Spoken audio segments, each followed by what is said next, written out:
YouTube, what is up? James MTG Biggie here, and I wanted to make a brief video that is sort of an update video, a general, the state of Magic video, talking about a couple things. This will be more of a discussion sort of thing going on here. Those of you who have recently joined, which there are a lot of you, which is the first topic I wanted to speak about, welcome aboard. If you haven't noticed, in the last week to week and a half or so, I've almost doubled my subscriber count. And I never got onto YouTube to get huge and make money and have, tens of thousands of subscribers and to make a living.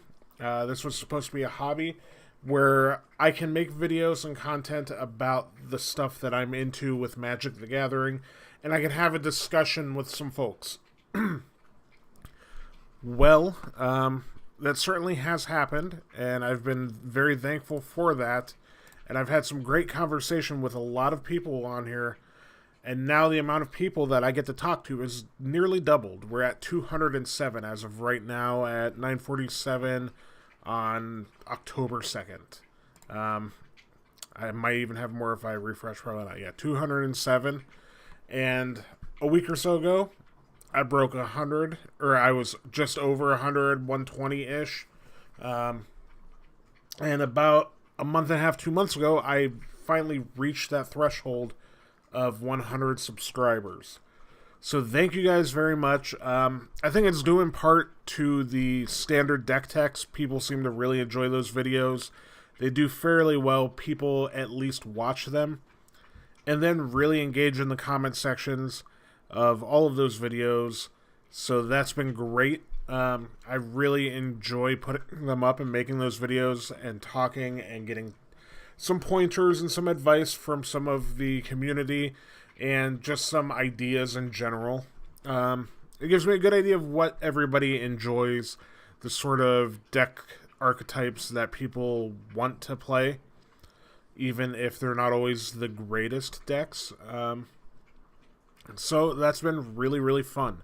I've tried to have a variety of decks here that you're not going to find all over YouTube. I know there's a bunch of channels putting out deck techs for Standard, but I wanted to do something that were the sort of decks that I would enjoy playing around with, or that I would enjoy playing at least the style of.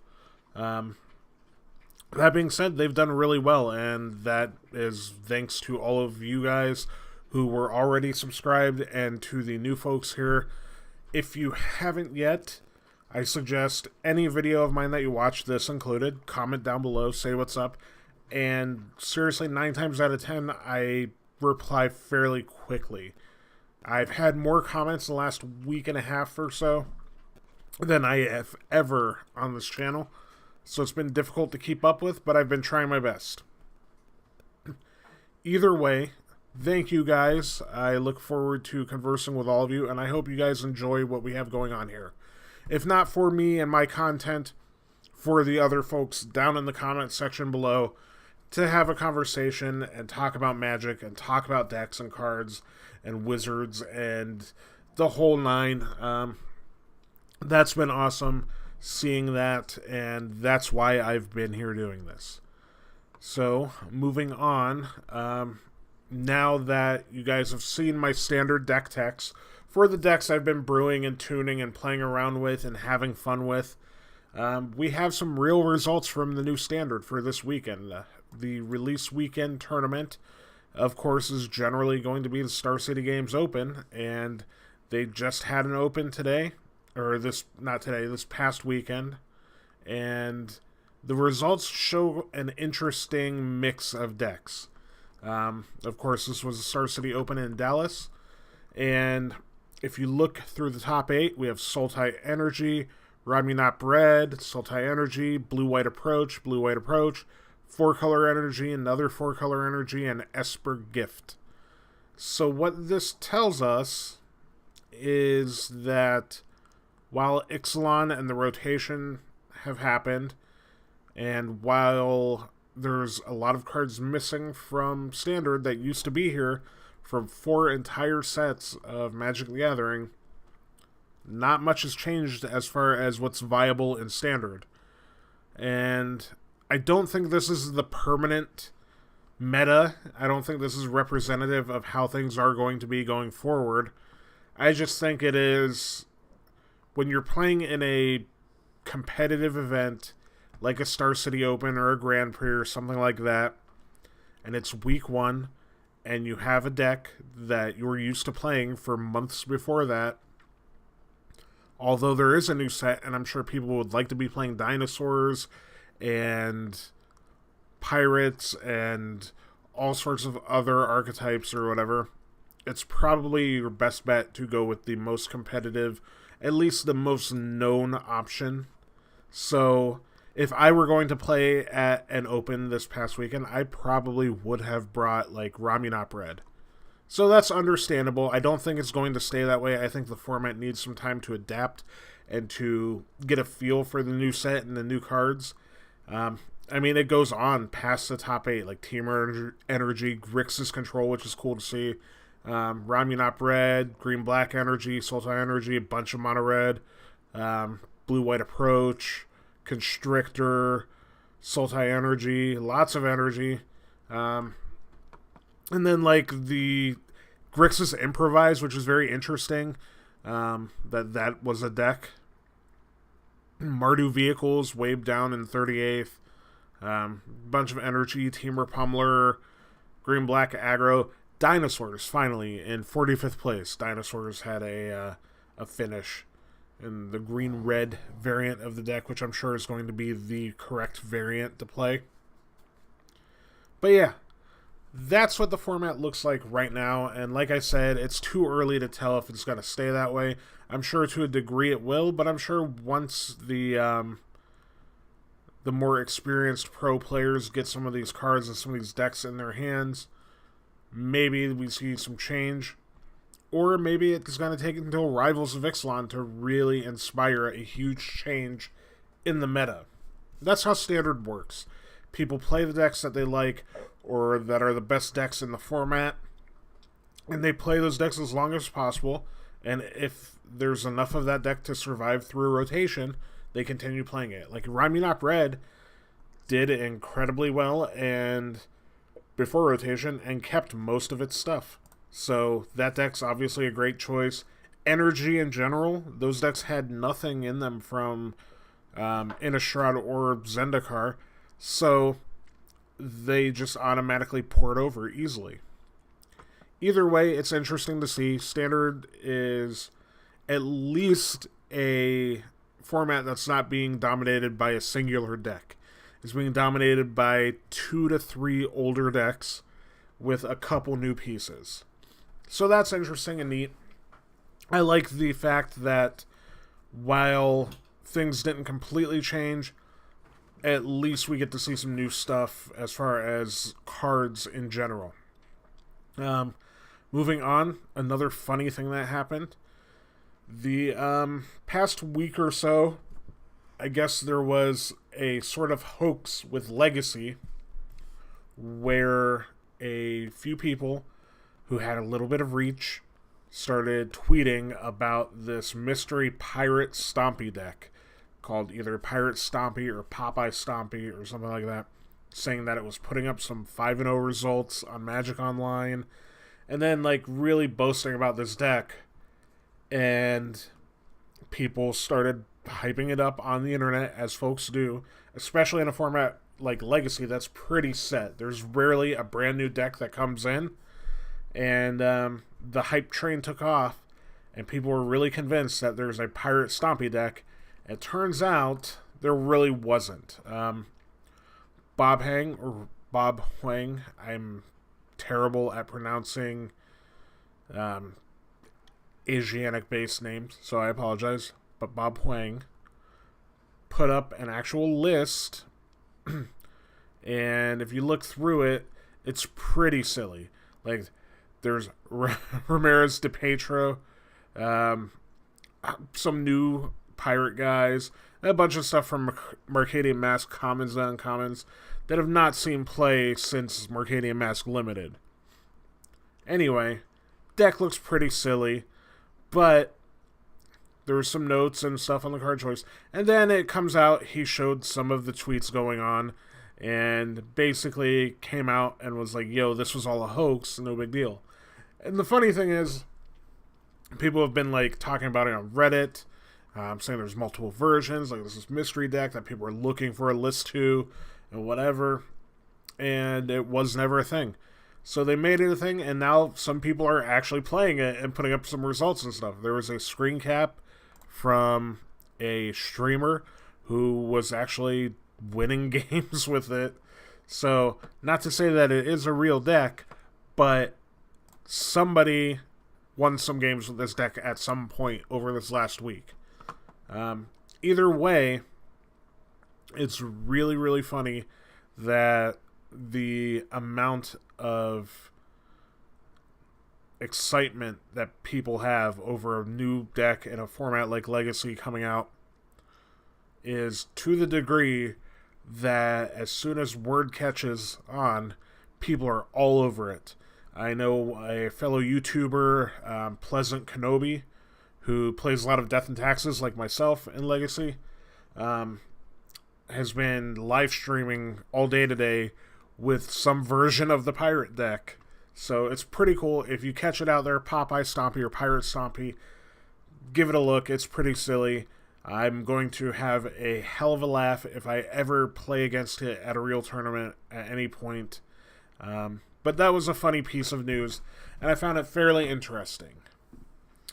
Beyond that, I have my phone here with the topics I wanted to riff on for a minute. That's pretty much the gist of it.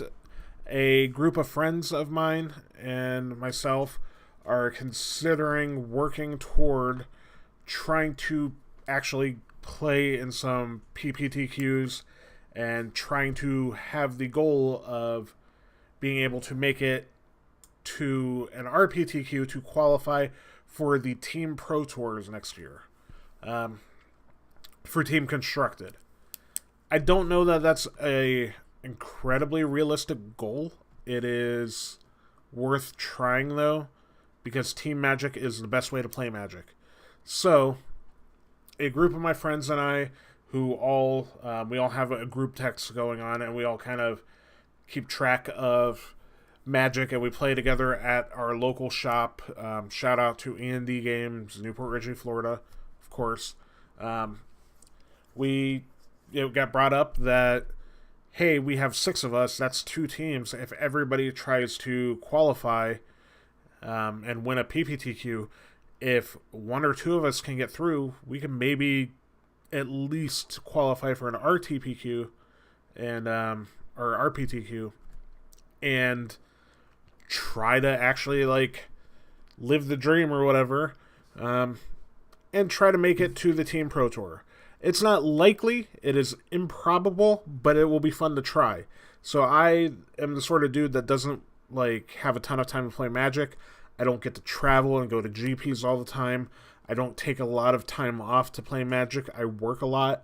I have a very set and long schedule, and every now and then for a major tournament, or if it's a format that I like, I'll take off a day here and there, usually a Saturday or a Sunday, to go play at a tournament if it's important enough of a tournament. And with the Team PT coming up that season, I'm going to try to take off as many as possible and go try to qualify or try to at least show up and test with my friends, who I guess we do sort of have a pseudo team at this point, and try to work it out and make at least a hell of a fun time happen, trying our best. So, while I am probably the least likely to be the one that gets any of us qualified, I definitely would like to play and like to try it out and to give it a shot. And I'm not saying I'm the worst player of the group, but I'm the least time invested player of the group. I don't get to play as often as I would like to. So The rest of those guys play a lot more Magic than I do, so they're more in practice and probably better off at the moment. So maybe I actually try to hustle and grind it out and try to get better and tune my game and play more formats and more decks than just the ones that I like. Because I have a problem with just playing the same decks over and over and over again, because those are the decks I enjoy and the formats I enjoy. Even though if you're trying to win and trying to be hyper competitive, they're not always the greatest of choice. If I end up playing Legacy, I'm going to play Death and Taxes.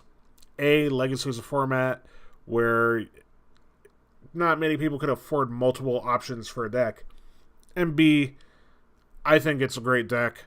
I think it's a tier 1 deck in Legacy, and I think it has been for a while now. So I think it's actually a correct choice as long as I know how to play it well. And I do, to my credit, know how to play that deck well. In Modern, I would probably end up playing Death and Taxes. That might not be the correct choice now. Back when everybody was on the Death Shadow Grixis decks, it was a great deck to play. It was probably one of the top 2 or 3 in the format, but now everybody's shifting over to Scape Shift and Eldrazi-Tron, and I first thought the Eldrazi-Tron match was good in our favor, but upon playing and testing quite a bit of that match, it seems to be a little bit in their favor. It's still not far from 50-50, but it's far enough where I'm uncomfortable with playing Death and Taxes if I'm going to play strictly against that in Scape Shift. The green-red Titan decks are fine, like the Valakut decks are fine and actually a really good matchup, but as soon as they have Scape Shift, it's a bad matchup for us. So, it's going to take some specific tuning of Death and Taxes, which is doable, or a pivot and a change in deck in Modern, but for those formats, that's kind of where I'm at. For Standard, I have no idea. I would like to make Esper a thing. I think Esper Control is the deck I would want to play, but the best deck to play would probably just be Ramunap Red or Temur Energy, or Sultai Energy, some energy variant. So, if I'm going to take it seriously, I'm going to have to learn how to practice and play decks that I'm not necessarily like a huge fan of or that aren't my pet decks, but will give me a maximum chance of winning the most possible games. I've never been the Magic player to play the best deck in the format regardless. I've always played the decks I like, and oftentimes the decks I like are not the best. Either way, it'll be fun to check out. It'll be fun to try, and I look forward to it. Just like I look forward to everything coming up with Magic, and I look forward to talking to all of you guys in the comment section down below. So definitely give this video a thumbs up and all that sort of stuff. Comment down below. Check out a couple of my other videos. I know it's been all standard deck techs lately. I'm working on trying to think of some other content to make, because now that standard is kind of underway and the real deck lists are coming out and there's some sort of knowledge of a meta. It's a matter of tuning the decks that I've made already to beat what's out there. So I'm going to have to try to do that. And I still want to make more control decks. I want to make a Jeskai and a Sultai variant. Maybe even into Bant. Although Bant I don't feel is going to be a control deck, but that's besides the point.